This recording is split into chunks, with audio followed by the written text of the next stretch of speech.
Namoz o'qiyotgan kimsa o'qiyotgan namoziga qarasin. Chunki namoz o'qiyotgan bo'lsa, bu o'zi uchun o'qiyapti. Qiyomatda Alloh subhanahu va taolo o'sha o'zi o'qigan namozini beradi. Boshqa narsalarda biz Alloh subhanahu va taolodan ziyoda bo'lishligini so'rayapmiz. Hammamiz rizqimizda yaxshi bo'lishligini so'raymiz. Ozgina mashaqqatga tushib qoladigan bo'lsak, mana shu mashaqqatni ketishligini takror so'raymiz.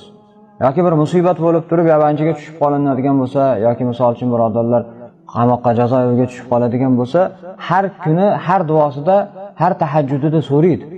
Lekin bu faqatgina nima? Badanni hibsi bu.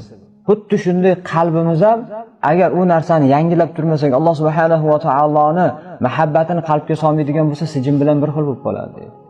O'shani hisobiga Alloh subhanahu va taolodan mana bu narsani ko'proq so'rashligimiz kerak. Oldingi darslarda aytganimizdek, salaflar namozga, jamoatga kechga qolsa yig'lardi, musibat bo'lardi dedi. Biz qazo qilib qo'ysak ham e'tibor bermaymiz aksar holatlarimizda. Nimaga? Chunki kecha bir shayx bilan o'tirib qolganimizda ajib narsani zikr qildi.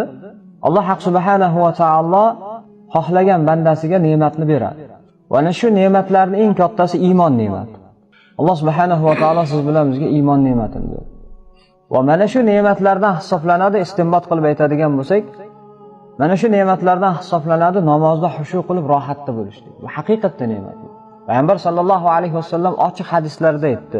Alloh taolo ko'zimni quvonchini namozda qildi. Rasululloh sallallohu alayhi vasallamning eng katta ne'matlaridan biri namozda xursand bo'lishligi bo'lgan. Endi modomiki bu narsani beradigan zot Alloh subhanahu va taolo ekan, biz Allohdan davomli so'rashligimiz kerak bo'ladi. Dunyoviy narsalarimizdan ko'ra mana bu narsalarga e'tiborimiz ko'proq bo'lishligi kerak. Kimgaki bir narsa muhim bo'ladigan bo'lsa, kimki bir narsani yaxshi ko'radigan bo'lsa, shu narsani hosil qilishlik uchun qo'lidan kelganicha hamma harakatini qiladi. Qarz olib bo'lsa ham qiladi, hamma tariqani qiladi.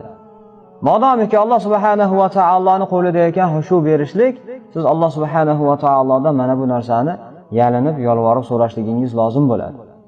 Qachoniki Alloh subhanahu va taolo sizga xushu qilishligiga muvaffaq qiladigan bo'lsa, mana bu salafi solihinlarning yo'liga kirasizki, namoz siz uchun eng xursand bo'ladigan narsalardan bo'ladi.